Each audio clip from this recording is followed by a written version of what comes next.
Like I say, welcome to Tough Crowds, Tough Cuts Volume 1. We put together a selection of scenes that we feel embody the show. Well, I have to explain it. You know what that concept is. It's a best-of show. You know, whatever anybody thinks about the show, we always say what we feel, and you always say what you feel. Here's an actual message we received on the message board from one of our viewers. These are all real message board things. Colin Quinn is a retard slut whore. Colin Quinn is not only an idiot, but also a douchebag. And the sad part of this is I actually cut the second half because it was too hurtful to me. I swear to God.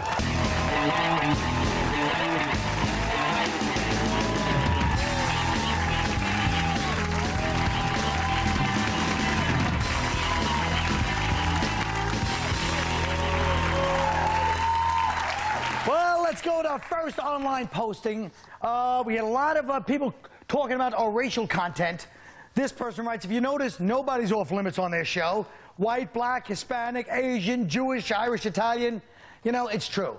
If you're one of these people that believes you can celebrate diversity as long as you don't point out that people are different, maybe you should take a look at this. But according to you, and I know you, black music, anything white people do is good, we stole from you. Yes! Name one thing that you do naturally. Computers. That was Chinese. 60 years from now, they're going to try to say Eminem invented rap. Watch. White people would be slaves if they could, just to steal it. How'd he get here? Somebody rub a lamp? Black guys, we have such a bad history with cops that when they stop us, we're so ready to play the race card, we actually forget we're doing illegal stuff. What you stop me for? Because I'm black? I don't hate white people, but you know, white people do stuff that piss black people off. Like what? Breathe? That's one of them. No, following us in stores, like we're gonna steal Quit stuff. stealing! I Quit ain't stealing! White people always trying to pretend racism doesn't exist. Shut your When trap. you stop it, it's here. Enjoy it.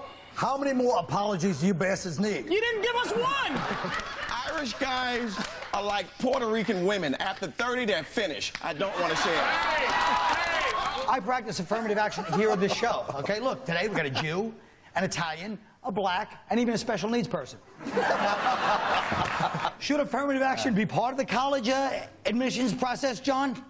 I don't think you know the heartbreak of losing out, not getting into Harvard because, you know, a black kid takes your place and you have to go to your safety school Brown. I mean, it's heartbreaking for these kids. And, you know, it's the kind of pain that doesn't go away just because your parents send you to Europe for 3 months in the summer. A lot of times those kids have to backpack.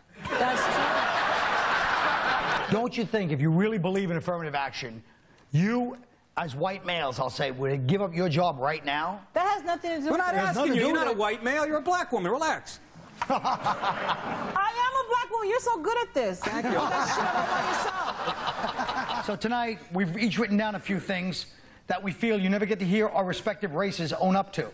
The double standard hit a new level when Trent Lott had to apologize for a remark deemed as pro-segregation on a network called Black Entertainment Television, which in its name says that it is pro-segregation.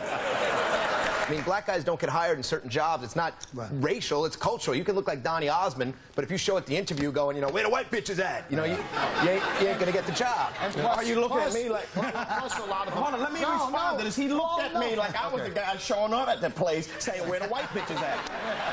As far as I'm concerned, anybody that says, you know, off the hizzle, shizzle, my nizzle is a moron, whatever his race is. For shizzle, my nizzle used to dribble down in VA. If you see those kids on CNN, they really are like old school, hardcore racists. Why? What'd they say? You know, they were like, we don't want them coons brushing up on our white girl. They did not. That's what it is. No, they didn't say it. You know what? No, they didn't say it. They were thinking it. The white dudes want the separate prom, not the white girls. You know why the white girls want to be at the black prom. The bottom line is the white students said they wanted their own prom because they were afraid the black students were going to bring their kids. You know, when we hold out the olive branch, you go, yo, why gotta be an olive branch? What's wrong with a birch branch? We go, you know what? I never thought of it that way. We are racist. Then I ain't a birch branch. Why? I can't have an olive branch? I can't be like everybody else? All I'm telling you is, don't you agree that we're damned if we do and damned if we don't from your community on issues such as this? The hell did you just say? I don't even know what you just said. And I never thought I'd say this. Paul, say something mean about white people. Get the show back up. I'm sorry for slavery. I'm sorry for Jim Crow. I'm sorry for the corrupt justice system. And most of all, I'm sorry for that whole Kenny G thing.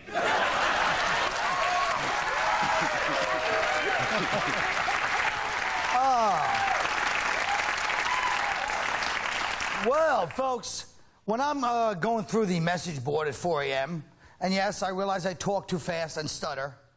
Yeah, thanks for the notes. I notice a lot of people post topics they'd like to see discussed on the show that they think are wild, like marijuana legalization, midgets, disabled people. Yeah, those were controversial in 1962. Tonight, we're going to talk about the death penalty. Now, I'm for it, but people go, oh, yeah, but would you pull the switch? Yes, I'd pull the switch. I'd even pay money to, like Lance Bass did to become an astronaut. Actually, I'd pay money to pull the switch on Lance Bass. Now, listen. The death penalty, it seems like more than just a penalty. You know what I mean? Penalty is you lose a round, points, deduct a few points, but it's more than a penalty. I think the younger you are when you commit a capital crime, the faster we should kill you before you get on a roll. It does depend how retarded, though. You're right, man. I mean, if you sit somebody in the electric chair and he goes, where are we going? That's too retarded. So I've asked our panel to give us their last words if they were on death row. First, I'd like to thank the people at Carnegie Deli for the delicious meal. Nothing settles a nervous stomach like a Dom DeLuise on Pumpernickel. I loved Darryl Strawberry growing up. My favorite baseball player in the world. Darryl Strawberry got caught on the pipe. Only an idiot would get on the pipe because Darryl Strawberry got on the pipe. If you can't read, you shouldn't own a gun. No offense, Patrice. I'll give you one better. I'm just saying. If you do decide to make tests, culturally relevant, what are you going to have? Some test, like some math test, like if Jamal travels 6 miles in his Escalade to the other side of Crenshaw, how many 8-tray Crips will it take 2 hours to get 16.9mm past the 5.0 to pull a 187? I don't do crack and I don't beat my wife because I'm trying to be a good role model. No, I don't feel like doing crack and beating my wife. I'm not trying to save the race.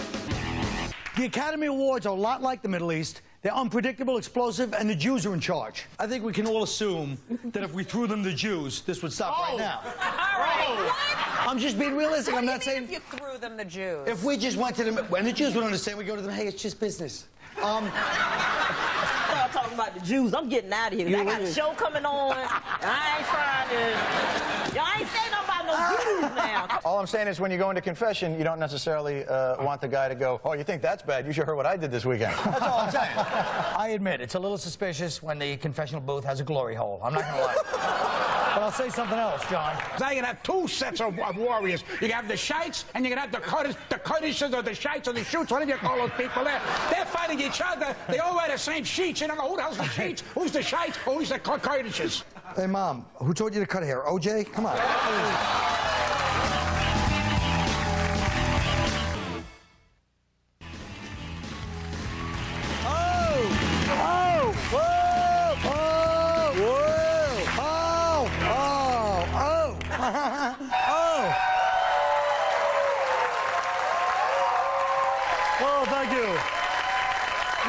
Thank you, folks. Welcome back to Tough Crowds, Tough Cuts, Volume 1. Here's a message from some red-blooded American male. It says, can somebody say Sarah Silverman, come on, guys, you're letting me down. She's the hottest and always will be. Sarah's hot, but if you want to see this next scene, she's working with somebody who's actually hotter than her, if you can believe it. You were one of the first people I met when I came to New York. Yeah, that was a long time ago. Yeah. What were you, 22 or something? No, I was 18 when we met. Oh, yeah. Yeah. I didn't know that. Yeah, no, you did know that, actually, because I remember when we met at the Comedy Cellar, I remember I told you I was only 18, but that didn't really seem to matter to you. Maybe you were 18, that's right. Yeah, it definitely was. I don't think I was on TV at that time. No, you were on TV because I remember when I met you, I was very excited and kind of starstruck, and I was very impressionable, and I was very vulnerable, and you took you took full, that behooved you. Yeah. So what is this new HBO series you got going? Yeah, I might be doing something on HBO, but remember when I was 18 and you were like 30 and you had like no problem making out with me and acting like, you know, really letting me believe that like you were my boyfriend? Well, I was. I mean, I thought I was. What do you think of the Middle East situation? It's kind of a tough situation, Yeah, right? it's a good thing to talk about the Middle East. Yeah. You know, because Israel is... It's a young country. We forget that. I mean, it's just like 50 years old, which, you know, in country years is like, say, 18. And it's a vulnerable country, and it's an impressionable country. The Arabs are like, you know, they really have a history, and they really kind of rest on that history and know that Israel is going to be impressed that they were on remote control and that they, you know, are a big deal. After the show, maybe I'll go downtown to like the college campus area and I'll rape a child. Well, that's Maybe not I'll exactly do what. that. That's not exactly what happened. No, we both can. We can both do it. We'll go downtown and we'll find some kids that probably have like seen us both on TV, and we'll take advantage of. You know, we'll put a little trance on them, and we'll take advantage of them, and we'll make out with them, and then just laugh about it. Yeah, and well, get some beers. I didn't laugh about it. That's about it. All right. So, all right. Thanks for coming on. No, thank you.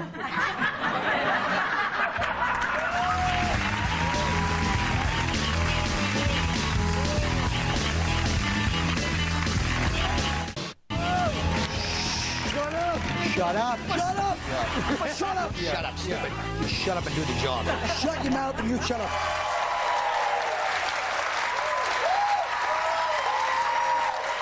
Welcome back. You know, the war with Iraq has inspired some intelligent, well-thought-out responses from our viewers. Here's one. This show is all about giving right-wing morons a forum to debate their uninformed political views. Sarah, you're wrong. The show gives left, right, any morons, we don't care, a forum to debate their uninformed political views. Okay? There's no such thing as right and left anymore, you nincompoop. Look and learn. So this is war. Gird your limbs, stiffen your sinews, and let slip the fire-eyed maid of smoky war. I'm pro-war, not just this war. I want war all the time. Okay? Anti-war protests were ubiquitous this weekend. You heard me. I said ubiquitous. I know what it means. This whole war is the result of George Bush and his oil industry puppet masters. I agree to that. Now, You sellouts, you let your people in this country don't vote, and you say that shit in your face. I was kidding. I wanted to see Nick have an aneurysm. Yeah. We dropped the atomic bomb twice. Yeah, but you know what? We're America. We should be allowed to blow stuff up. I agree. We're really good, but I'm saying that's the way it used to be. So don't you think our country is just a little bit insincere? Yes, a little insincere and also a little hypocritical. I mean, you get like Michael Moore, we were talking about him, and I mean, it just seems like if you're going to dedicate your career to ranting about the excesses of American capitalism, you probably shouldn't weigh 450 pounds. So, should we torture Khalid Sheikh Mohammed? I don't believe in torture. I really don't, guys. I think we should just turn him over to the ACLU and then apologize for provoking the attack by inventing airplanes and buildings and then educating that baboon in one of our universities. Well, I think you're being sarcastic. And I just want to say... Did you hear this? We're sending 1,000 New York City cops over to Iraq to restore order and help set up the police force. Now, they're not going to stand out. A couple of dozen Irish guys in Jets jackets, you know. Hey, genius, come here. You live here? You with the beard. Come here. Officer, that's not my camel. Because a lot of reporters are getting injured. Yeah, serious things are happening over there. People are getting hurt. Jennifer Eccleston, I was watching this the other day. Via Tunisia and also Libya. See? Baby's got the sniffles. Yeah. Let me tell you something. Saddam, if you touch one hair on her head, I'll fly there myself and bust you right in your eye. This Hassan Akbar, is that really biased, or isn't it kind of strange? Can you imagine the Iraqi army having like a Colonel Morty Feinberg? No. If a guy's name is Al Akbar, he should not be the army. Thanks, folks. Folks, one of the things you got to understand about showbiz is if you're a certain look, Brad Pitt, Tom Cruise, Denzel, you know, you're going to get some letters from the ladies. So, I got one right here. Colin is by far the best-looking man on Tough Crowd. Woo. Damn fine hair and hot accent, if you ask me. And you know what, if you ask me, miss? That's what I'd do to you if I ever caught up with you. Okay, let's go to this clip right now. What would your rules of dating be? Wanda Sykes. I don't want to hear about your car. I don't want to hear about your ex-girlfriend. I don't want to hear about your boring-ass job. The most romantic thing you can do is relax, buy me drinks, and shut the hell up. What are these pills? What? You're an addict. Give me those. A drug addict. I'm conflicted because I love you. Tell me that porno doesn't end up ruining your sexual relationship. I never would have known about double penetration had I not seen a porno. There you go. I went to the peep show. I'm in there, I'm flipping quarters in the place. I turn around, a guy had stuck his penis through a hole in the wall. Now I kick at it, and I'm mad now. I go to the manager, I'm like, yo, man, the guy just stuck his penis through the wall. This son of a bitch tell me I'm in the wrong section. I'm like, well, where the hell is the no sticking your penis in the wall section? I was watching too much. I was watching one of those perverted animal porn movies, and I recognized the goat from another movie. I'm in this porno room. Yeah. And I put my penis through the wall. And out of nowhere, someone kicks it. Your son or daughter is about to go on their first spring break. Give them some advice. Son, the women might flash a titty at the bar or walk around the beach nude. That doesn't automatically mean you can grab on them. Ask permission first. And if that doesn't work, see what you can do with this fake police badge. I would tell my daughter, please realize if she shows her tits for drink beads, how she would feel if her father took his penis out at MTV Spring Break in 1989. Bad example, but I will say this. I really don't know what to say to a kid about sex, except this is our little secret.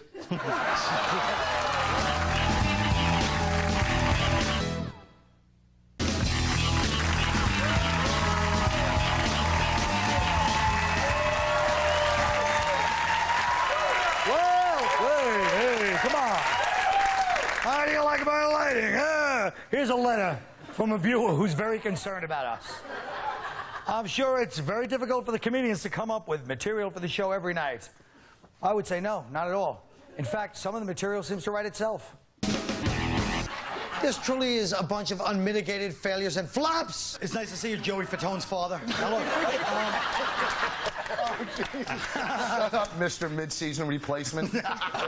You're talking about the guy that brought the coach that brought the stripper up to the hotel, right? No, I'm talking about the King of Prussia in 1640.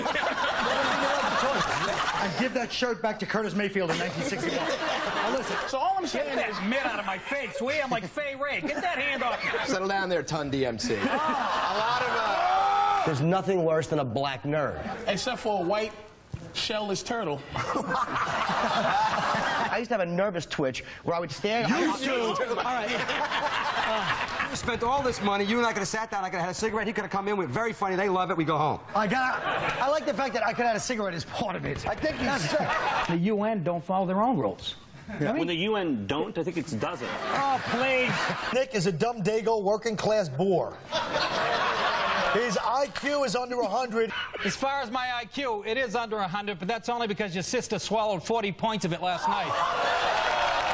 What I want to know is why you started off the show like Alibaba on that carpet there. I don't know, but why did you start off this segment like Ali Bomber? Wear another earring, we'll forget you're 60. Oh, Jesus Christ. Wait up, you know what? Smell the coffee with that nose. This is good. And finally... I was sorry about that.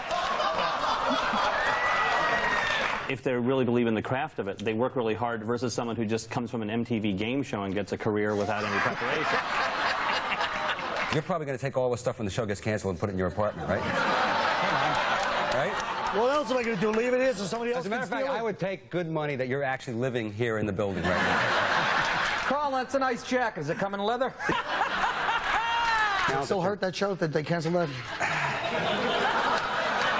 It's not your fault. It was a great show. No, it doesn't hurt. I'm really happy to be here doing your show instead of mine. Can we talk and change the subject to Carrot Top? Has he become a tranny? He's got the transvestite makeup and now he's got the eyebrows gone. What's going on with him? Why don't you ask him the next time you open for him?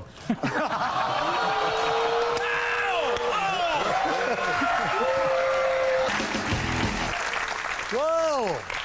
if I can quote the cook in Scarface when Tony and the other guy first went to work selling coke and they threw their robes up, and the fat cook came out, "Hey, where aren't you guys going? There's dishes." I'll keep checking the message boards. You keep writing. Good night.